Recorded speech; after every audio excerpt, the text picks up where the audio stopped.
Chapter 28. Jennifer became vaguely aware of the sound of gunfire. She instinctively lowered her head and searched for cover. To her surprise, Stephanie and their BOD captor were nowhere to be seen. Instead, she saw herself cowering behind a large, wide stump. Jennifer immediately recognized that she was again witnessing the past. She wondered what it was that allowed her to begin to reclaim her memories, and why these memories were not returning to her at more convenient times. She could not help but wonder if there were some unknown force that was deliberately helping her to recall something important, something of which the others would have no knowledge. Knowing that she was safe in her vision of the past, she stood up. She quickly realized the reason for the gunfire.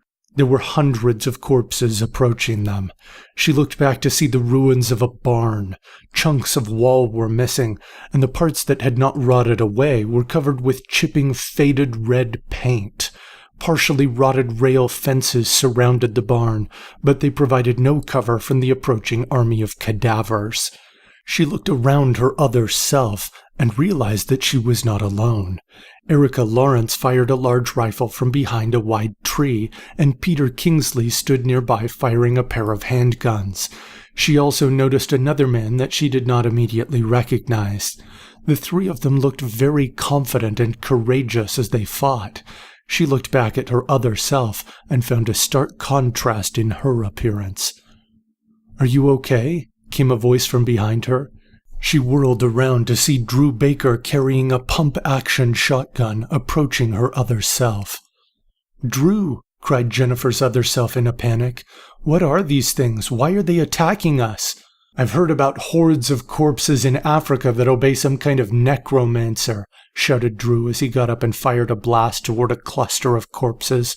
They fell to the ground again, becoming still. "The necromancer?" shouted Jennifer's other self.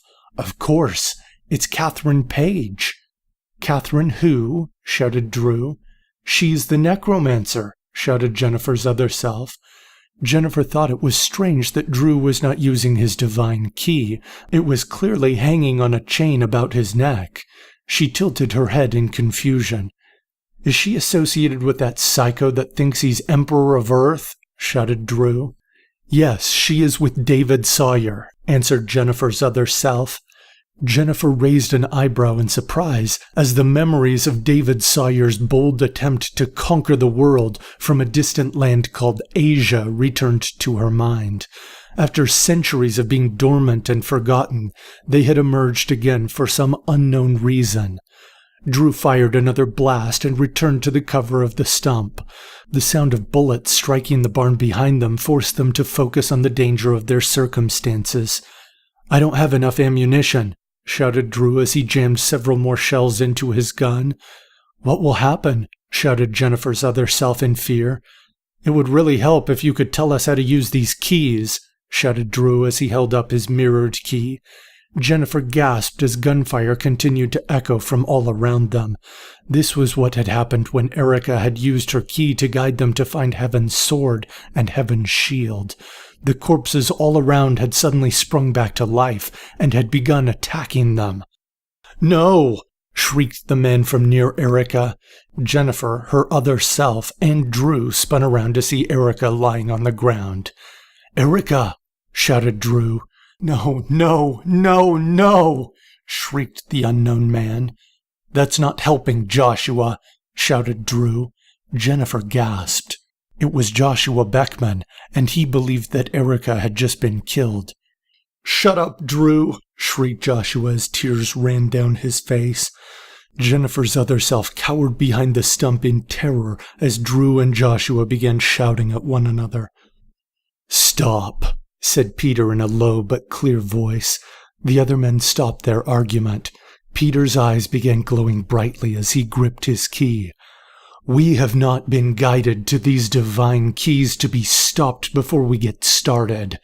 His confidence reminded Jennifer of Sig as he pulled the chain off of his neck and his key morphed into a massive burning claymore. "Peter," whispered Drew in shock and awe, "I will not let my friends get hurt," shouted Peter. He leapt from cover and began slashing through advancing corpses. "Look out," said Drew. Dozens of corpses began firing toward Peter, but to Peter's surprise, a golden sphere appeared around him. He looked back to see Drew holding his divine key with glowing eyes. "You did it!" shouted Jennifer's other self excitedly. Before long, Peter had sliced through the nearby attacking corpses, and the rest of them suddenly fell limp. "We've got to get her to a doctor," shouted Peter as he sprinted back. "There was a medical center in the last town," said Drew. "Let's get going," said Peter confidently. "Is she going to be okay?" whimpered Joshua. "Of course she will," said Peter with a smile. "She's a divine key guardian." Jennifer could not help but be moved by Peter's optimism and courage. She could see why Erica had grown fond of him, although she preferred Victor. Jennifer shook her head, realizing that she had been lost in thought. As she looked around, she realized that her surroundings were completely different. She was outside a small hospital. There was a large lit flagpole with a vaguely familiar yellow flag bearing a large coiled rattlesnake. The moon appeared as a crescent in the night sky, and stars shone brightly. In the distance, snow-capped mountains could be seen. Lit signs near the front of the building featured arrows pointing to various areas where different services could be found. A red-colored stripe around one of them indicated that emergency services were directly behind the entrance near which she stood. Timothy Young was putting on a long white coat and approaching. He was accompanied by a young teenage boy with short brown hair and bright green eyes. He had a powder blue t-shirt with a pair of navy blue jeans. "I don't understand why I can't stay," said the boy. "David, don't start with me," said Timothy sternly. "But Dad, I actually learned a lot from the last," started David. "A patient trusts that their doctor is not sharing information with others, that procedures are performed in confidence," said Timothy as he headed for the door. "Even if the information is used for the greater good?" asked David. "You are not the judge of what is or isn't the greater good," said Timothy. "Now stay in the lobby. I've ensured there are plenty of credits so you can get snacks from the vending machines. Just stay out of trouble until your cousin arrives." The door to the hospital slid open as they approached. A nurse rushed toward Timothy. "Dr. Young," she exclaimed, "it's a gunshot." "A gunshot!" exclaimed David. "Stay here," said Timothy sternly. He turned and followed the nurse down the hall and out of sight. Jennifer felt strangely compelled to stay with the boy. After all, she knew that Erica had recovered from the gunshot. They had eventually gone and discovered the Heaven's Breath key and recruited Timothy to join them. Jennifer did not know that he had had a son, and while her memories were not fully restored, she felt as though Timothy had never mentioned his son to her or to the others. The sense that she was missing something overwhelmed her. She watched David, and she suddenly realized something that made her nervous. Previously, she had been experiencing memories where she saw her former self. She was unsure of how she could see things of which she had no memory, unless she was having a vision. She turned around and suddenly noticed her other self standing at a vending machine retrieving a pack of peanut butter M&Ms. David walked toward the vending machine and watched her. Her other self was completely oblivious as the young man stared, but as she saw it, she grew uncomfortable. Finally, David stopped looking and turned to the vending machine. He pressed several buttons on the vending machine and swiped a card. After a few moments, the package of candy fell down so that it could be accessed. He picked up his candy and went and sat in a seat opposite of Jennifer's other self. There were a few awkward moments of silence. "Hey," said David at last. Jennifer's other self looked back at him and smiled politely. "Are you stuck waiting too?" "Yeah," said Jennifer's other self with a casual laugh. "What are you waiting for?" "My dad is apparently doing surgery," said David. "Your dad is a doctor?" asked Jennifer's other self. "Yeah," said David, "but he won't let me in to see how he works." "Why would you want to see surgery?" gasped Jennifer's other self. "I want to be a doctor myself someday," said David. "I think everyone should work for the greater good." "That's a great goal," said Jennifer's other self. "Yeah," said David. "I used to watch him all the time, but I got caught last week." "So you're stuck out here waiting instead now," observed Jennifer's other self. "Yeah, but I guess it isn't all bad," said David as he stared at Jennifer and scratched the back of his head. "He was trying to impress me," said Jennifer in a mixture of disgust and disbelief. "He was flirting with me." The door to the hospital slid open, and a large man appeared. "David," said the man. David turned and frowned. "Stop bothering that lady," said the man. "Sorry, it's my annoying cousin," said David. Jennifer's other self smiled politely as David accompanied the man out of the hospital and then tried to get comfortable on the waiting room furniture. Jennifer shuddered as she thought about the young man gawking at her. Everything seemed to get dark. As Jennifer opened her eyes, she realized her dreams had ended, but the feeling that people were staring at her seemed to linger. As her eyes adjusted, she realized she was lying in a white bed. Bright fluorescent light illuminated the room. The floors and walls were all white. Across from her was another bed. Stephanie was sitting up in the bed. Jennifer tilted her head in confusion as Stephanie gave her a nervous look. She was also confused as to why Stephanie seemed to be wearing only underwear. Then her eyes grew wide. She looked down to see that she was also only wearing underwear. She folded her arms over her chest and looked back at Stephanie. Stephanie motioned with her head toward another wall where a large mirrored window appeared. Jennifer shuddered. She knew that someone was watching them. The two of them had not only been stripped of their outerwear, but also their divine keys. Jennifer looked around the room and saw a door on the side opposite the mirrored window. There was no handle on their side, and she could not see any exposed hinges, only a beveled door frame. Jennifer turned to Stephanie in frustration. "What do we do?" she whispered. Stephanie shrugged. Of course, even if she had known of something to try, discussing their plan while they were being observed would have been a poor strategy. Jennifer returned to the bed and sat down. She closed her eyes and tried to think about what she could do. Perhaps if she and Stephanie worked together, they could pick up one of the beds and heave it into the one-way glass window. She opened her eyes and noticed that the beds had been bolted to the floor. She sighed softly and closed her eyes. Pulling a lock of blonde hair behind her ear, she again tried to focus on something else they could use. Unfortunately, the only thing that came to her mind was the image of Victor Lee kicking the door in and reaching his hand out to her. She was distracted by the sound of the door swinging open. She whirled around and saw the bald woman that had captured them enter, only there was something different about her. She had a camera embedded in the place where her left eye had been, and a large mechanical set of pinchers where her left hand and forearm had been. "What happened?" gasped Jennifer in shock and disgust. "I became something more," said the bald woman with a smile.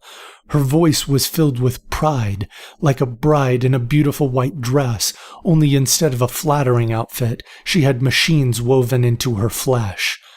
"I am Alpha 1. Jennifer and Stephanie turned to one another with wide eyes. Here was the birth of the Augment movement standing before them. "I am the first of a great society that will endure in this new world," she said. "I am the next stage in human evolution. I am fit to survive." Her tone brought an expression of disgust to Jennifer's face. "What do you want with us if you feel so superior?" asked Jennifer, unable to mask the annoyance in her voice. "There is nothing you have that I want," said Alpha 1 confidently. "I am better than you." "Then why are we here?" asked Jennifer. "Your purpose is twofold," said Alpha 1. "Your physical appearance has an effect on men that I wish to exploit. Both Stephanie and Jennifer cowered back in their beds and clutched their knees. Without Alpha One having told them, both women recognized that their audience was larger than what people might be able to crowd around the window behind them. The humiliation made them both angry, but they knew that lashing out would not spare them from additional shame. Once we have obtained the attention of enough individuals, you will be made to carry the offspring of fit males for additional experimentation, added Alpha One. The carelessness in her voice stirred up intense anger in Stephanie. While the augment standing before her had no way of knowing, she had been the product of similar experimentation when her mother Natalie Mason had been forced to carry the child of Kappa 16 in his attempt to harness the power of her key of prophecy. While her mother had sacrificed to keep her blissfully ignorant of the bitter truth, Stephanie was determined that augment experimentation could not be tolerated. Stephanie leapt toward Alpha One. The bald augment woman reacted quickly and used her massive pincher to grab Stephanie and lift her into the air.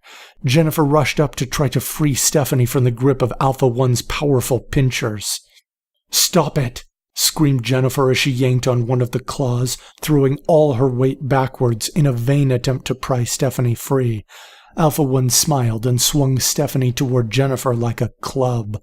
Jennifer was thrown down to the smooth ground next to her bed. Satisfied that Jennifer had been handled, Alpha One tossed Stephanie back onto her bed, where she landed awkwardly and hit her head on the metal frame that held the mattress of her bed in place. Stephanie held her head and tried to fight the dizziness, but her attempt to get back up resulted in her falling to the floor and hitting her face. "You had a black key," shouted Jennifer in exasperation. "Why would you give that up for a claw and a camera?" The question took Alpha One by surprise. After a brief pause, she answered. "The power of demon keys relies on the power of human sacrifice," explained Alpha One. "But in order to gain enough power for a large enough force, it requires either a lot of humans or the wasting of potentially valuable resources." "But you just raised them from the dead anyway," said Jennifer in confusion. "Yes, but the dead are never as effective as the living," said Alpha One, "and manipulating the dead requires more living, and the living are in short supply." "What do you mean?" asked Jennifer. "First the demon lords disappear," said Alpha One.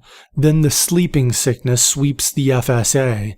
Finally, the destroyer comes and alters the rotation of the Earth so that one side is almost always facing the sun, and the other side is almost always facing away from the sun. This is not a world where a lot of human sacrifice can be sustained, even using the necromancer's human farming techniques." As the bald woman spoke, Jennifer realized the irony that the augment movement, which felt itself to be a superior way of life in every situation, had actually arisen because mass human sacrifice had become less effective than slavery in the world after the destroyer. "And even your demon masters approve of this?" asked Jennifer in shock. Well, Angelica Sterling had other ambitions with her belief in survival of the fittest, but the Death Witch was aware of the dwindling power of the Black Keys, said Alpha One. Without the power of the actual Archdemon hand keys, all the derived keys become less effective. But technology such as this does not depend on the keys of others. She flexed her claws and turned to the door. It only depends on those that are fit enough to maintain it themselves, she said as she opened the door. Assuming that Alpha One had left, Jennifer rushed to Stephanie to see if she was all right. Stephanie slowly got back up and rubbed her head, but then jumped with a start. Jennifer spun around to see what had surprised her. "You've got another cellmate," said Alpha One. "Get along. Or not. You're providing entertainment one way or the other." She shoved Angelica Sterling, who was wearing only red satin underwear, forcing her to stumble into the center of the room.